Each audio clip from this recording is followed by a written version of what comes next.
আসসালামু আলাইকুম। ঘরকন্না চ্যানেলে সবাইকে স্বাগতম। আজকে নিয়ে আসলাম কুয়াকাটার দ্বিতীয় পর্ব নিয়ে। তো প্রথম পর্বটা আমার চ্যানেলে আপলোড হয়ে গেছে, চাইলে দেখে নিতে পারেন। আশা করছি ভালো লাগবে। যারা কুয়াকাটা ভ্রমণ করতে চান অবশ্যই ভিডিওটা দেখে নেবেন, তাহলে আপনারা ঘোরাফেরার একটা আইডিয়া কিছুটা হলেও ধারণা করে নিতে পারবেন। তো আমরা যেহেতু ফার্স্ট টাইম গিয়েছিলাম কুয়াকাটা, আর আমাদের সময়ও ছিল কম, আমরা একদিনের জন্য গিয়েছিলাম। তো একদিনের ভিতরে তো ঘুরে নেওয়া সম্ভব না, 2 দিন হলে এনাফ। তো আমাদের যেই ভুলগুলো হয়েছে সেই ভুলগুলো আপনারা করবেন না। তো প্রথম পর্বে আমরা কুয়াকাটা কয়টার দিকে রওনা হয়েছিলাম এবং কিভাবে গিয়ে পৌঁছেছি, কয়টায় পৌঁছেছি এবং কুয়াকাটা বীচটা কেমন ছিল ইত্যাদি ইত্যাদি আমার ওই ভিডিওতে বলা হয়েছে। তো এটা হচ্ছে পরের দিন সকালবেলা। তো সেদিনই হচ্ছে আমাদের সময় শেষ।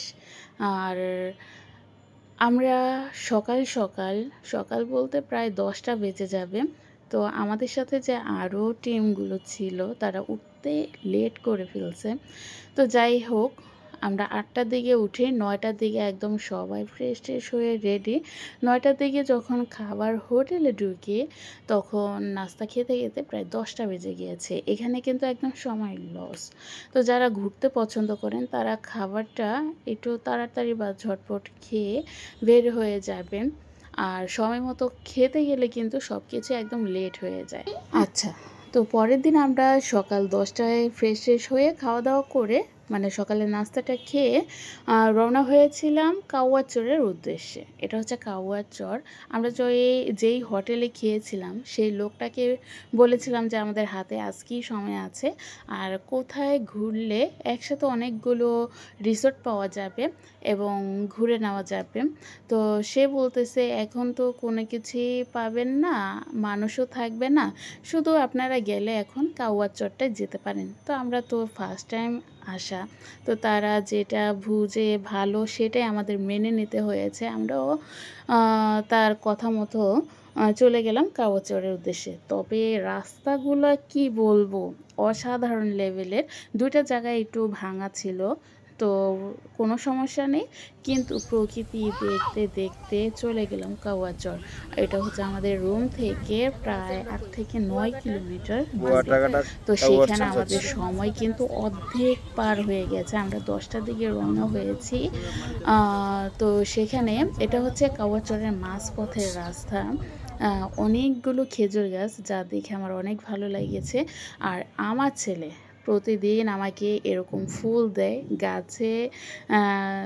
রাস্তার আশেপাশে তো ফুলের অভাব নেই। আমাদের বাসা থেকেও গেলে অনেক ফুল থাকে, যেগুলো বন জঙ্গল এর ফুলগুলো দেখলে আমাকে এভাবে সে ফুলগুলো দিবে। তো সেটাও একটু ভিডিও করে রাখলাম, বড় হয়ে দেখবে। আচ্ছা, তো এখন মাঝপথে একটু থেমে ছবিগুলো তুলে আবার রওনা হয়ে গেলাম। আপনারা দেখতেই পাচ্ছেন, শুধু গাছ দিয়ে ঘেরা, অনেক সুন্দর মায়াবী একটা এরিয়া। খুবই ভালো লাগবে। আর আমার মতো যারা গাছপালা পছন্দ করেন তাদের কাছে তো অনেক অনেক ভালো লাগবে। তো যেতে যেতেই আবার থেমে গেলাম সূর্যমুখী ফুল দেখে।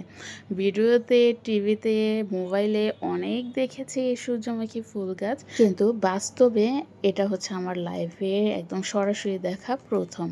তো যার জন্য একটু থেমে গিয়েছি ফুলগুলো দেখার জন্য। তো সেখানে একটা ছোট্ট শর্ট ভিডিও তৈরি করেছি।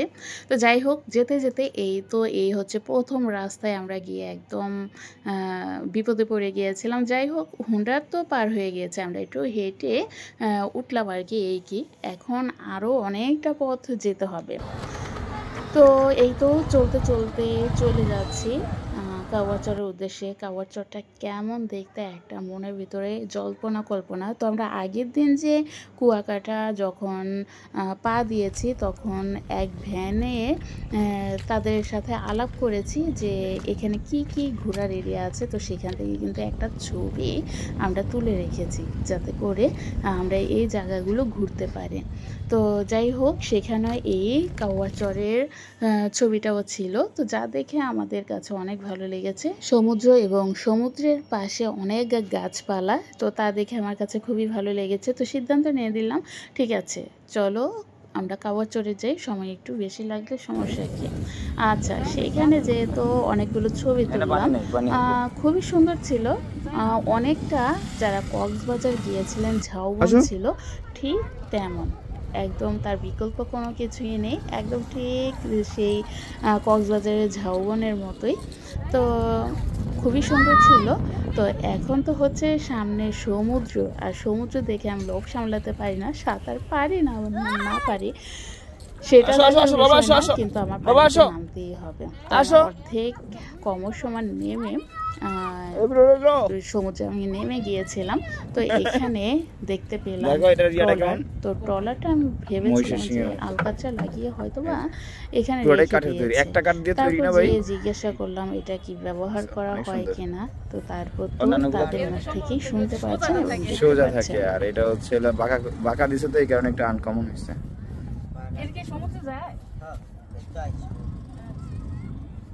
ওই যে কাঁকড়া আছে, এই যে কাঁকড়া, এই যে কাঁকড়া ধরছে কপি। সাগরে মাছ নাই দেখতে কাঁকড়া হইছে না, কাঁকড়া দেখে হয়ে গেছে। এই কি সমুদ্রের মাঝখানে থাকে এগুলো?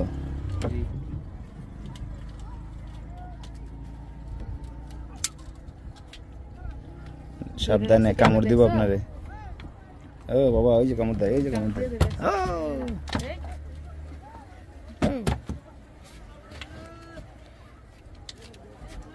আমগো আবুরাইনের লেগে নিতে হবে একটা শাসন করার লেগে। কি করে লক হয়ে গেছে নাকি? এখন আর ইয়া করতে না। দেখছো কি সিস্টেমে বেঁধে দিল।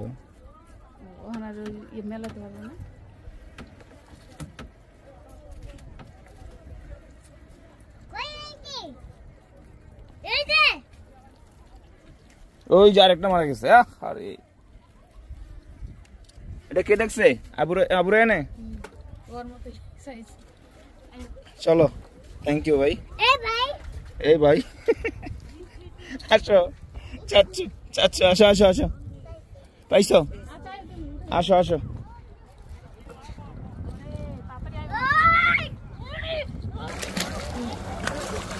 কি করে এটা কি করলো তুমি? আমি তো এটা আশা হয়েছি। চশমা? ও আচ্ছা,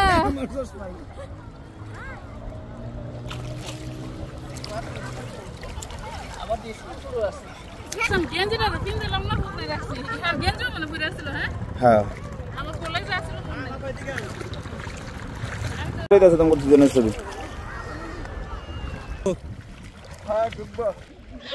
এই তো আমরা সবাই সমুদ্রে নেমে গিয়েছি। আর সেখানে সমুদ্রের ভিতরে গোসল করতে তো তার মজাই আলাদা, বলে বোঝাতে পারবো না। তবে সেখানে পানিগুলো খুবই গরম ছিল, যেহেতু আমরা মার্চ মাসে গিয়েছিলাম।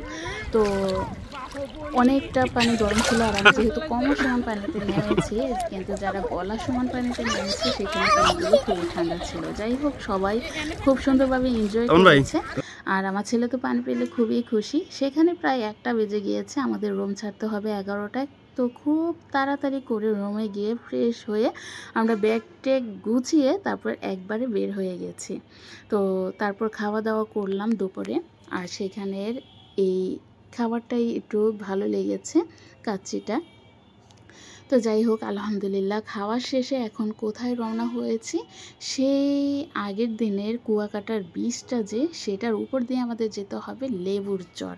তো সেখানে তথ্য পেলাম যে লেবুর চর এই সময়টায় গেলে আপনারা সেখানে 6 থেকে 7টার মতো চর পরপর থাকে, আপনারা ঘুরে নিতে পারবেন। তো এইখানে হচ্ছে আমাদের মারাত্মক লেভেলের ভুল, যেটা আমরা আগের দিন কুয়াকাটা যখন পৌঁছেছিলাম বিকালে, তখন যদি এই লেবু চরের উদ্দেশ্যে আমরা বের হয়ে যাই, সেখানে কিন্তু আমাদের চরগুলো দেখে নেওয়া হয়ে যায়। তো আজকের যে পুরো দিনটা, এটাতে কিন্তু আমরা অনেকগুলো পর্যটক কেন্দ্রগুলো আমরা ঘুরে নিতে পারতাম। তো যাই হোক, হচ্ছে শুটকি, এগুলা যা দেখতে পাচ্ছেন সব শুটকি। দেখেন কিভাবে অস্বাস্থ্যকর পরিবেশে যে শুটকি তৈরি হচ্ছে। এখানে শুটকির ঘ্রাণে পুরোটা এলাকা একদম মৌ মৌ করছে। যাই হোক, আমার কাছে শুটকি খেতে ভালো লাগে, তার জন্য শুটকির ঘ্রাণটাও ভালো লাগে। আর শুটকিগুলো অনেক খোলামেলা পরিবেশে তৈরি হচ্ছে, যার জন্যই কিছু কিছু শুটকিতে দেখবেন প্রচুর পরিমাণ বালি থাকে। আচ্ছা যাই হোক, আমাদের রিসোর্ট থেকে কম সময় লাগে এই লেবুর চর আসতে। আমরা প্রথমেই বোকামি করেছিলাম। এই তো আমরা লেবুর চর পৌঁছে গিয়েছি। এই চরটা যে কতটা সুন্দর বলে বোঝাতে পারবো না, খুবই ভালো লেগেছে। এরপরই হচ্ছে পার্ট বাই পার্ট চরগুলো রয়েছে। তো আমরা যদি প্রথম দিনেই, সময়ও কম ছিল, 5টা থেকে 6টা পর্যন্ত খুব সুন্দরভাবে এই কয়েকটা রিসোর্ট আমরা ঘুরে নিতে পারতাম। তো পরের দিনটায় আমরা আরও অনেকগুলো রিসোর্ট বাড়িয়ে ঘুরে নিতে পারতাম। যাই হোক, আমাদের মতো আর বোকামি করবেন না, আসলে আমরা জানতাম না আর এই কুয়াকাটা প্রথম আসা। যাই হোক, তো আপনারা এভাবে একটু বুঝে শুনে তারপর ঘুরবেন, তাহলে অল্প সময়ের ভিতরে অনেকগুলো জায়গা ঘুরে নিতে পারবেন। তো এখানে আমরা লেবুর চরে বাইকটা থামিয়ে কিছুক্ষণ একটু হেঁটে নিলাম সমুদ্রের পাড়ে, খুবই ভালো লেগেছে। আর এই লেবুর চরের আগের হচ্ছে শুটকির পল্লী, যেখানে আমি আগের ভিডিওতে বলেছিলাম যে আপনারা কুয়াকাটার বীজ থেকে শুটকি কিনবেন না, এই লেবু চর আসলে প্রথমে দেখবেন শুটকি পল্লী, শুটকির পল্লী থেকে শুটকি নেবেন। সেখানে অনেক অনেক দোকান শুটকির, আর খুব ভালো মানের শুটকিগুলো পেয়ে যাবেন আপনারা। তো যাই হোক, সেই শুটকি পল্লী ছিল আর হচ্ছে এই লেবু চরটা। তারপর চলে যাচ্ছে আরেকটা দ্বীপে। আর এই চরটার নাম কি এটা জানি না, নামটা খেয়াল নেই। তো এখানে আবার থামলাম। তো আমরা ভিতরে যাইনি, কারণ আমাদের সময় অনেক কম। যেহেতু এখানে আমাদের 4টা বেজে গিয়েছে, আর আমাদের প্ল্যান ছিল যে বাইকে করে এতটা পথ যাব, কখনো আমরা বরিশালের লঞ্চ দেখিনি। আর বরিশালের লাস্ট লঞ্চ হচ্ছে রাত্রে 9টায়।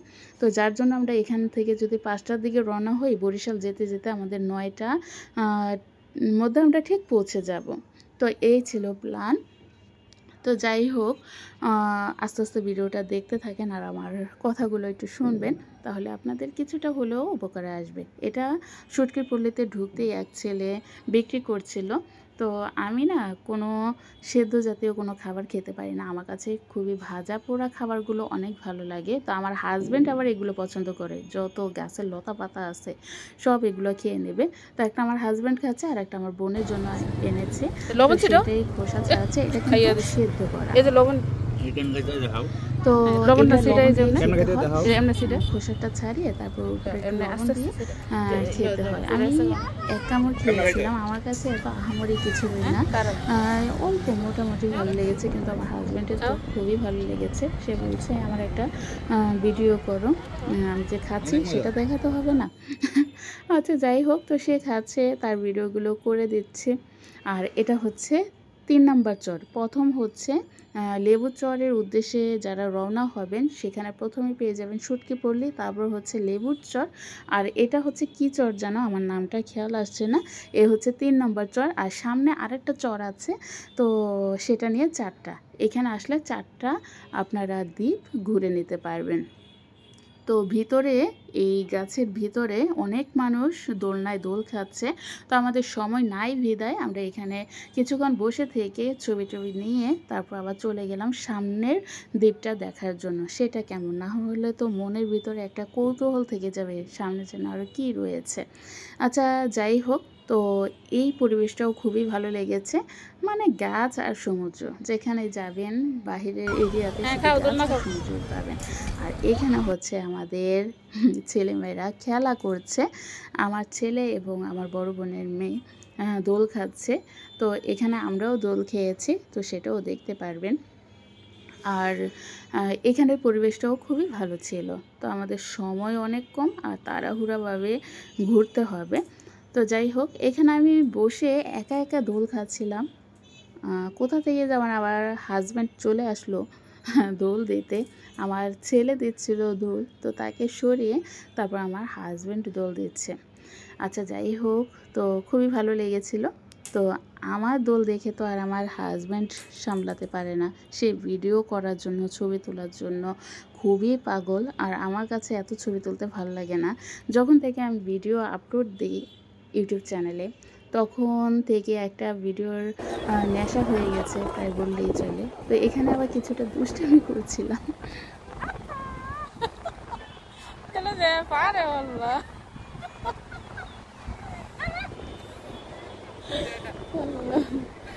তো যাই হোক, দেখতেই পেলেন এখানে দুষ্টামি করছিলাম, আমি দোল খাচ্ছি, সে লোভ সামলাতে পারছে না, সে আবার দোল খেয়ে একটা ভিডিও তৈরি করলো।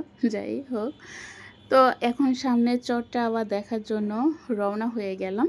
আর সামনের চরে কিছুই নেই, এই যে সামনে যে এই ভ্যানগুলো দেখতে পাচ্ছেন, এই ভ্যানে কিন্তু মূলত এই লোকেরা যারা আসে তারা এই ভ্যানেই করে ঘুরে, আর যাদের বাইক আছে তারা বাইকে ঘুরে। আর আপাতত কোনো গাড়ি নেই বা রিক্সা নেই, শুধু এই ভ্যানেই ঘুরতে হয়। তো আমরা তো ঘোরার উদ্দেশ্যে গেলাম কুয়াকাটা, আর বাইকেও যে চলছি এটাও কিন্তু আমাদের ঘোরা। তো ঢাকা থেকে কুয়াকাটা আমাদের পুরোটাই একদম ঘুরে নেওয়া হয়েছে, বাইরের পরিবেশ দেখতে দেখতে চলে গেলাম। আর বাসে থাকলে কিন্তু এই পরিবেশগুলো দেখা যায় না, যার জন্য বাইকে আমার কাছে খুবই ভালো লেগেছে। আচ্ছা যাই হোক, ওইখানে শুধু সূর্যটা ডুবে এই সময় যেতে হয়, তাহলে কি আপনারা সূর্য ডোবাটা দেখতে পারবেন। হ্যাঁ, আর আমাদের সময় যেহেতু ছিল না, আমরা সূর্য ডোবাটা দেখতে পারলাম না। তো যাই হোক, এখানে একটু মাঝপথে থেমেছি, এটা হচ্ছে আসার পথে, তাড়াতাড়ি করে আমাদের রওনা হতে হবে। আর আমার বড় বোনেরা অলরেডি পৌঁছে গিয়েছে। তো যাই হোক, সেখান থেকে ব্যাগ নিয়ে আসলাম বরিশালের লঞ্চের উদ্দেশ্যে, কিন্তু লঞ্চ তো পেলামই না, আমাদের 9:30 বেজে গিয়েছে বরিশাল আসতে আসতে। তো আমরা অনেক মানুষকে জিজ্ঞাসা করেছিলাম যে লঞ্চ কি এখন পাবো কি না, তো তারা বলেছে হ্যাঁ, শেষের লঞ্চ আপনার 10টা পর্যন্তও পাওয়া যায়। আবার কেউ কেউ বলেছে 11টা পর্যন্ত ঈদের পর থেকে ছাড়ে, কিন্তু আমাদের ভাগ্য খারাপ, আমরা লঞ্চটা দেখেই চলে আসলাম, কিন্তু পেলাম না। 9টার দিকেই নাকি লাস্ট লঞ্চ ছিল। যাই হোক, আল্লাহ যা করেন ভালোর জন্যই করেন, মনে মনে সেই দোয়াই করছিলাম, সাঁতার তো পারি না, তো আল্লাহ তুমি যা ভালো মনে করো তাই করো। আচ্ছা, তো যাই হোক, আর এই সেতুটা কিন্তু হচ্ছে পদ্মা সেতু। তো এটা হচ্ছে রাতের পরিবেশটা। তো আমার কাছে পদ্মা সেতুর দিনের পরিবেশটা খুবই ভালো লেগেছে। দিনে আপনার পদ্মা সেতুতে উঠলে সেতুর উপরে পদ্মা নদীটা দেখা যায়, কিন্তু রাতের বেলা পদ্মা নদীটা আর দেখা যায় না। যাই হোক, আমরা নিচের দিকে নামছি এই সেতু থেকে, এখন চলে যাব ঢাকার উদ্দেশ্যে। তো আমরা কুয়াকাটা থেকে বিকাল 5টায় রওনা হই, আর ঢাকায় আমাদের ঘরে ফিরতে ফিরতে প্রায় ভোর 4টা হয়ে গেছে, প্রায় 11 ঘন্টার জার্নি। যাই হোক, আলহামদুলিল্লাহ খুব সুন্দরভাবে পৌঁছে গিয়েছে।